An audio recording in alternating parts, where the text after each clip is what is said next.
Mutual fund में अब नहीं बनेंगे आप बेवकूफ। तो क्या अब तक आपको बेवकूफ बनाया जा रहा है? नहीं नहीं, ऐसा नहीं है। लेकिन हाँ, बेवकूफ आप बन सकते हैं कुछ चीजें को अगर इग्नोर करो या ना देखो तो। उसमें से एक चीज होती है RAR, अभी बताऊंगा। इसके जरिए ज्यादातर लोग बेवकूफ बन सकते हैं या फिर हो सकता है बन भी रहे होंगे। बताता हूं डिटेल में। हुआ क्या है, एक नया कंसल्टेशन पेपर आया है सेबी के द्वारा, जिस कंसल्टेशन पेपर में RAR यानी कि रिस्क एडजस्टेड रिटर्न की बात हुई है। अभी क्या होता है, जब आप कोई म्यूचुअल फंड खरीदने जाते हो किसी भी ऐप में, किधर भी जाओ, तो आपको उधर रिटर्न दिखाया जाता है कि 3 साल में इतना रिटर्न दिया है, 1 साल में इतना दिया है, 10 साल में इतना दिया है। तो रिटर्न देख करके हमारे को अच्छा लगता है। किसी म्यूचुअल फंड ने 1 साल में 30% दे दिया, 40% दे दिया, तो हमारे को क्या लगता है, ये फंड बहुत अच्छा है, 40% दिए 1 साल में, मतलब बहुत बढ़िया है। तो अगले साल भी एक उम्मीद तो हमारी को बनी जाती है कि अगले साल भी हो सकता है 30 ना दे, 35 दे दे, 30 दे दे, 25 दे दे। तो इस तरह की उम्मीद हमारे को बन जाती है। लेकिन ये क्या सही है? ना, बिल्कुल सही नहीं है।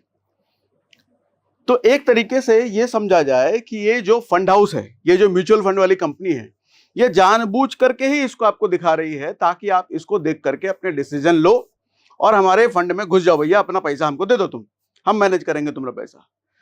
लेकिन यहां पर एक चीज मिसिंग है कि वो जो म्यूचुअल फंड वाली कंपनी है या वो जो फंड हाउस है जो आपका पैसा मैनेज करेगी, सर वो 30% रिटर्न, 25% रिटर्न निकालने के लिए रिस्क कितना लिया उसने? अगर कुछ हो जाता ऊंच नीच तो आपका कितना पैसा तेल लेने चला जाता, इसका भी तो पता होना चाहिए। इसी का नाम है RAR। सेबी ने ये कंसल्टेशन पेपर निकाला है। कंसल्टेशन पेपर का मतलब होता है अभी रूल अप्लाई नहीं कर दिया है, लोगों से सलाह वाला लेंगे, सलाह मशवरा करेंगे और अगर सब कुछ पॉजिटिव आता है तो इसको अप्लाई कर देंगे। तो लोग सेबी ने ये करा है कि RAR हर फंड हाउस को, हर म्यूचुअल फंड वाली कंपनी को दिखाना है। मतलब इस जो म्यूचुअल फंड है, पर्टिकुलर म्यूचुअल फंड का जो आप दिखा रहे हो, उसमें रिस्क कितना है। रिस्क कितना है समझाता हूं मैं आपको। 2 बाइक है ये। एक बाइक है ये 500 सीसी की, देखने में एकदम एक नंबर लग रहा है ना, चकास। और ये अपना नॉर्मल मिडिल क्लास आम आदमी का बाइक, 100 सीसी का बाइक हमने ले लिया। बुरा मत मान जाना, बट रियलिटी तो यही है, ठीक है। अब ये 500 सीसी की जो बाइक है, ये अपने डेस्टिनेशन पर बहुत तेजी से पहुंचेगी, फटाफट फटाफट फटाफट। मतलब इसके रेस जीतने का जो पुराना रिकॉर्ड है बहुत ज्यादा है। मतलब इसने 100 में से 80 रेसेस जीते हुए हैं। लेकिन इसका रिकॉर्ड कुछ अलग है। इसका रिकॉर्ड ये है कि 100 में से हो सकता है 90 रेसेस ये नहीं जीती है, लेकिन ये है कि 100 में से 90 रेसेस इसने कंप्लीट किए हैं। 2 चीजें हैं, एक तो रेस जीता, एक रेस कंप्लीट किया, मतलब अपने डेडलाइन तक पहुंच गया। हाँ, पहले दूसरे नंबर पे नहीं आया, लेकिन 10वें 12वें नंबर पे आया होगा। ये देख के आपको क्या अच्छा लग रहा है? कौन सा बाइक अच्छा लग रहा है? ऑफ कोर्स ये लगेगा 100 में से 90 रेस ये जीता है। लेकिन थोड़ा पर्दे के पीछे की कहानी भी देखो।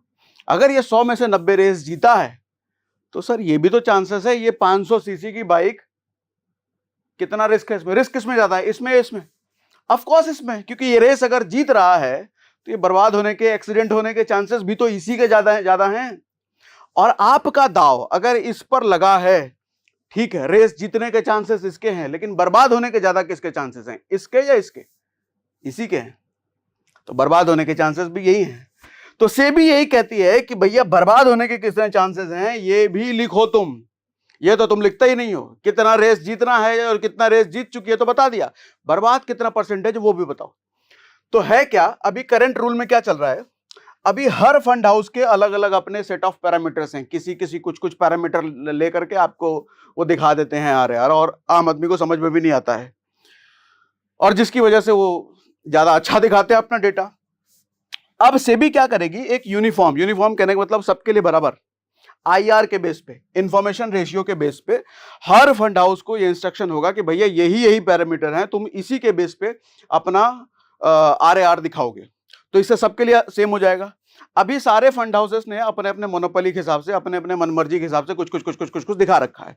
क्यों? क्योंकि कोई रूल नहीं है, और अब रूल आ जाएगा तो सबके लिए यूनिफॉर्म हो जाएगा। इससे फायदा क्या होगा भैया? इससे फायदा यह होगा कि ज्यादा ट्रांसपेरेंसी हो जाएगी लोगों को। यूजर को पता होगा कि फंड मैनेजर जिस फंड हाउस को पैसा दे रहे हैं वो कितना रिस्क ले रहे हैं आपके पैसे पर, कितना किस किस जगह पे रिस्क ले रहे हैं। और इससे क्या होगा, इससे ये होगा कि आप बेटर कंपैरिजन कर पाओगे भैया ये वाला फंड हाउस जो है इतना ऐसे से रिस्क ले रहा है, ये वाले फंड हाउस में इतना रिस्क है, ये वाले में इतना रिस्क है, तो आप सिर्फ रिटर्न देख करके डिसीजन नहीं लोगे, रिस्क भी देख करके डिसीजन लोगे।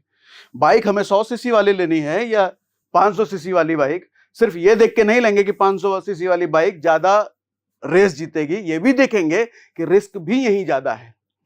ठीक है, मोर कॉन्फिडेंस होगा भैया, यूजर को अपना रिस्क पता होगा कि वो अपना फंड किसी जगह पर अगर डाल रहा है तो कितना रिस्क उसमें है।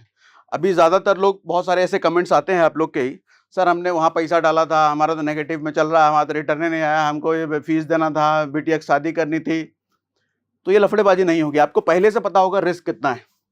इसीलिए तो आदमी फिक्स रिटर्न की तरफ जाता है ना। एफडी बहुत छोटा रिटर्न देती है लेकिन लोग करते हैं, बुरी चीज नहीं है, पर्सपेक्टिव अलग होता है। तो फिक्स रिटर्न के पे जाने का लोगों का पर्पस भी यही होता है कि भैया फिक्स है, इससे तो नीचे नहीं जाएगा ना, अगर 7% बोला है तो 7 तो देगा ही ना। ये म्यूचुअल फंड में भी नहीं है, तो इससे ज्यादा इंफॉर्मेशन क्लैरिटी होगी। अच्छा, ज्यादा कॉन्फिडेंस मैंने बोल दिया, मोर पीपल विल इन्वेस्ट। अभी देखो, हालांकि म्यूचुअल फंड का मार्केट बहुत ज्यादा बड़ा हो गया है, 58 लाख करोड़ का पहुंच चुका है भारत में, और मुझे लगता है कि दुनिया के 90% देशों की जीडीपी जितनी है उससे कहीं ज्यादा तो अपने देश में म्यूचुअल फंड में लोगों का पैसा लगा हुआ है।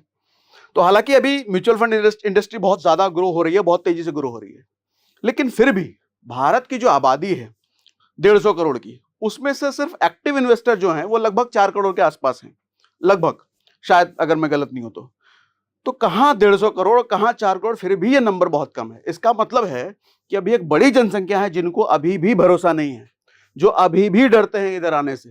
तो वो बड़ी जनसंख्या शायद इधर आ पाए क्योंकि उनको रिस्क पहले से पता होगा रिटर्न के साथ साथ।